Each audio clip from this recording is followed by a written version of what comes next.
peguei essa tabela do Kaggle, é uma competição do Kaggle, em que ela mostrava vários dados de pessoas, dados reais, de pessoas que tinham planos de saúde nos Estados Unidos. E aí agora a gente vai então ter a tabela, a gente tem as nossas variáveis, tá? E a gente pode fazer então a dimensão, a gente pode começar a trabalhar dentro de um problema de regressão e através do algoritmo de regressão linear.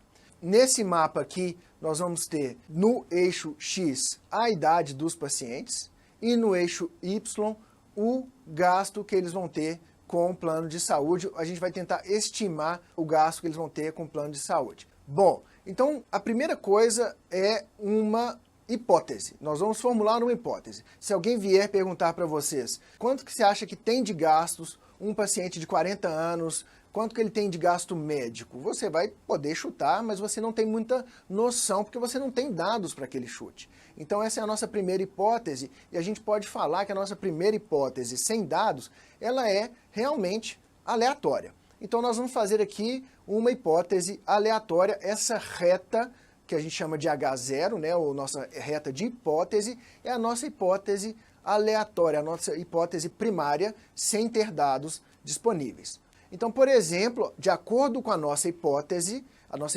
ela é uma reta, então ela é uma função. Se a gente colocar que vai relacionar elementos do conjunto X, ou seja, idade, com elementos do conjunto Y, que é custo médico. Então, se a gente chegar e usar a nossa reta para fazer essa predição, nós vamos perceber mais ou menos que um paciente de 40 anos, ele teria um custo de mais ou menos $35 mil por ano. Tá? Então essa é a nossa estimativa dentro de uma hipótese aleatória. E agora a gente precisa então colocar um pouquinho mais de matemática dentro desse raciocínio. A fórmula da função linear que a gente está escolhendo, ela é descrita da seguinte forma. A nossa hipótese é uma função de x mais o erro. Essa fórmula, ela parece muito com uma fórmula que a gente já conhece do nosso colegial, né, do nosso segundo grau, e que já foi mostrada aqui na aula de modelos, que é a fórmula da reta. Então a gente pode melhorar um pouquinho para a nossa compreensão, traduzindo aquela primeira fórmula na segunda. Y, né, um valor y, ele é uma variável a, que você multiplica por x e adiciona b. Essa é a nossa fórmula da reta, a nossa função linear. Para compreensão nossa, a gente pode tirar esse coeficiente b. Por quê? Porque b é o erro, é considerado o erro dentro da fórmula, a gente tem que considerar o erro. Vamos dizer que a nossa análise é tão perfeita que ela tem 0 de erro. Então, a gente pode descartar o erro que é estimado por b. Então, vamos pegar que y é uma função de x, ou seja, se a gente achar esse coeficiente a gente consegue traduzir x para o domínio y de uma fórmula muito tranquila, uma fórmula sem erro. E esse coeficiente a, ele pode ser destrinchado em dois parâmetros, que são os parâmetros que a gente chama de θ0 e θ1. É muito importante que vocês tenham em mente que é exatamente isso que a máquina vai fazer. Ela vai tentar achar os parâmetros θ0 e os parâmetros θ1 para que, a partir daqueles parâmetros, ela possa multiplicar qualquer valor de x e obter um correspondente em y.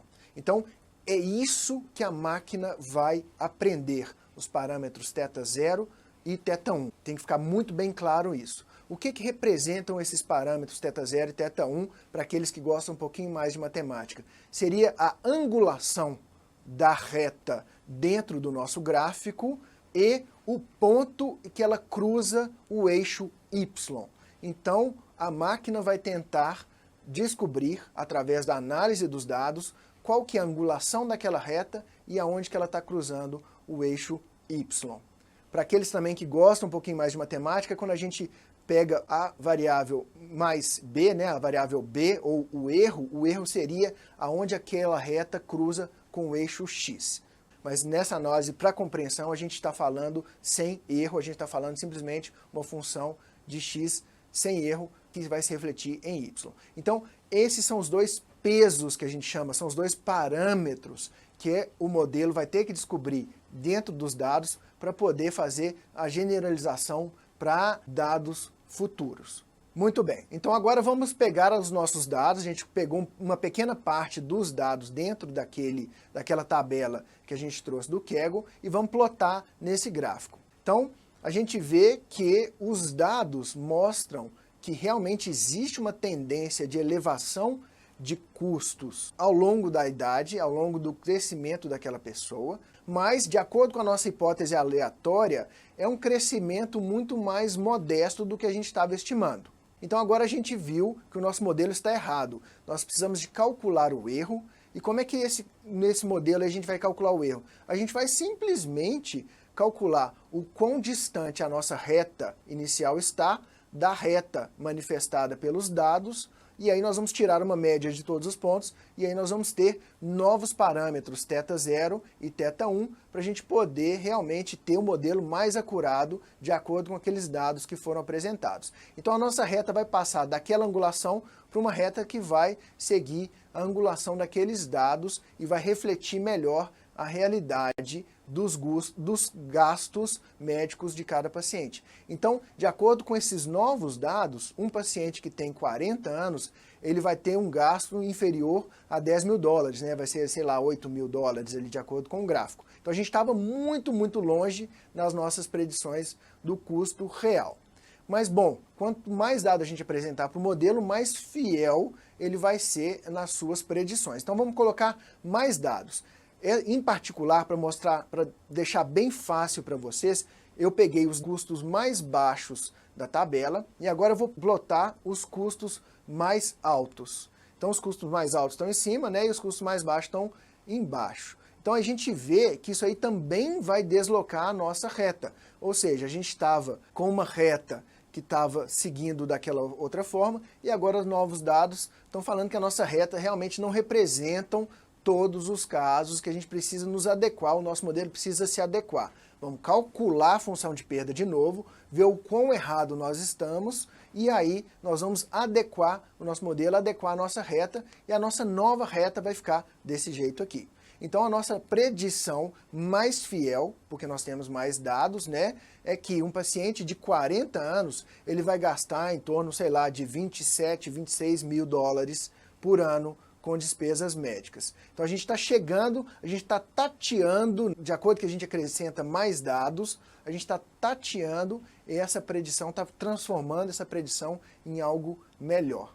Então nós vamos fazendo assim, de forma iterativa, nós vamos acrescentando cada vez mais dados para poder melhorar a nossa predição do modelo. Então aqui, chegando no final todo, a gente vai colocar a tabela toda aqui, plotar todos os dados que vêm na tabela, e aí nós vamos ter a nossa predição final do modelo, que seria essa reta, e aí a gente consegue estimar com uma confiança muito maior do que nos outros modelos, que o gasto médio de um paciente de 40 anos por ano, ele gira em torno, sei lá, de 14 mil dólares. Então a gente tem uma predição muito mais fiel, porque a gente analisou a tendência dos dados, a gente criou uma função que a gente consegue generalizar para dados que não foram vistos antes. Então um paciente que chega com 40 anos de idade, a gente vai mais ou menos estimar esse custo nesse valor de sei lá, de 14 mil dólares por ano. Tranquilo? Então esse é o nosso primeiro algoritmo, um algoritmo muito simples, é um algoritmo de regressão linear para problemas de regressão. Então a gente fez uma função que analisa os dados, ela vai aprendendo com os seus erros, ela vai tentando reduzir os erros de acordo com que dados vão sendo colocados para ela, e aí ela vai pegar a função que mais corresponde à tendência daqueles dados e vai minimizar o erro até que a predição se torne o mais fidedigna possível em relação ao conjunto de dados que a gente apresentou para ela. Cabe ressaltar um ponto crucial que já foi falado aqui, que esses dados precisam refletir a realidade e eles precisam ter uma distribuição estatística que signifique que seja a mesma distribuição estatística que nós vamos ter na realidade, na natureza, para que as nossas análises sejam generalizáveis. Se a gente treinar um modelo numa distribuição estatística que não corresponda àquela da realidade, aquela que nós vamos colocar o modelo em prática, aquele modelo não vai se generalizar, aquele modelo não vai trazer boas predições.